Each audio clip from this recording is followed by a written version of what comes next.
everyone, we're back again on our way to Pesach. I hope everyone is managing and doing what they need to do and packing your suitcases if you're going away.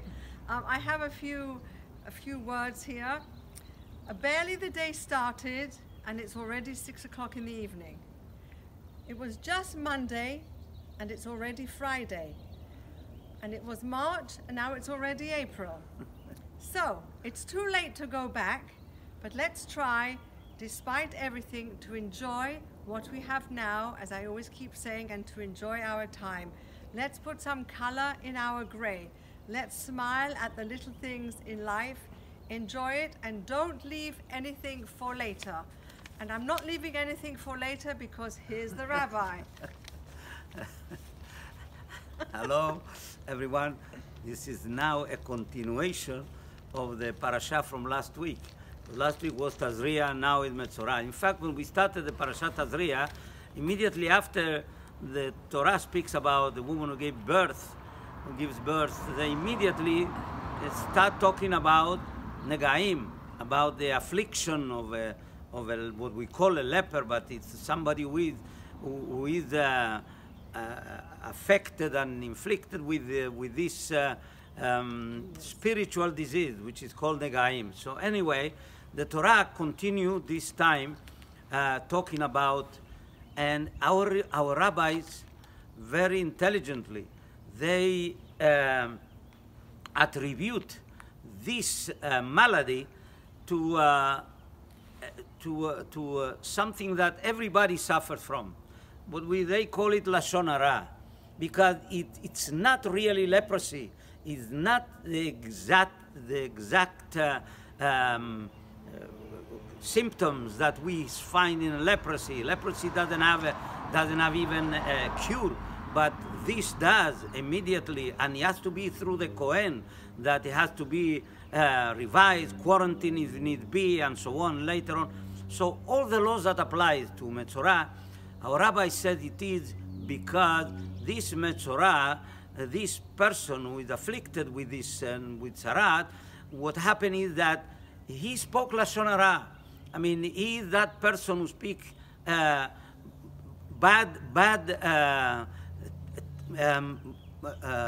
language about somebody, even exaggerated things that we speak about people with intent. And so therefore, his punishment is because he tried to divide people or to separate people. Now he has some of what his own medicine, which is going to be isolated out of the camp. This is what the Torah speaks. But it's all about speech. Speech is a powerful tool that we have. Words can really either destroy, can destroy an individual, can destroy a family, can destroy even a city. The fact that if a person speak guile or speak really bad about it, the effect is incredible, and we know that. Oh, everybody who's involved in politics would know that.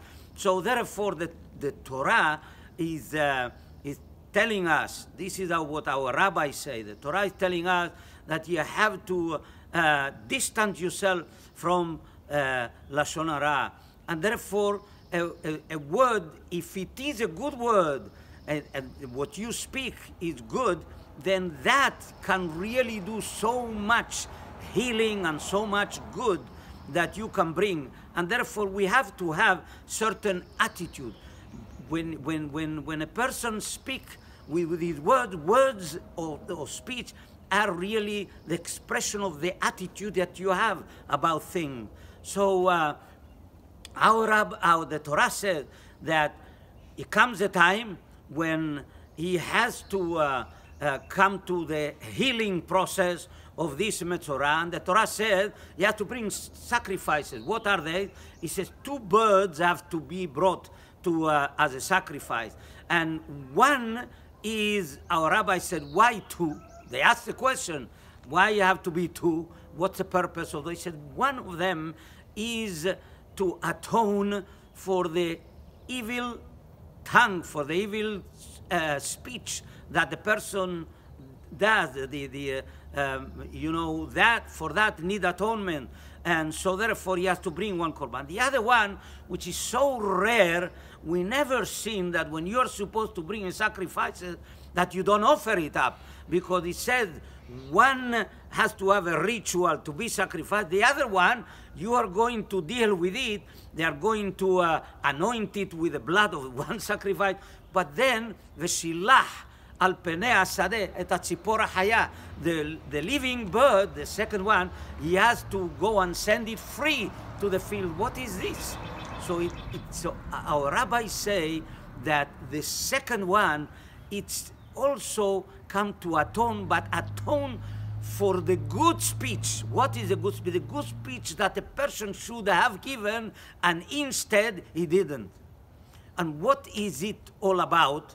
It seems to be that the Torah is indicating to us how important it is that we, first of all, we should pay attention to the good that is around us, instead of just looking at the bad thing or get involved in bad thing, which is bad speech.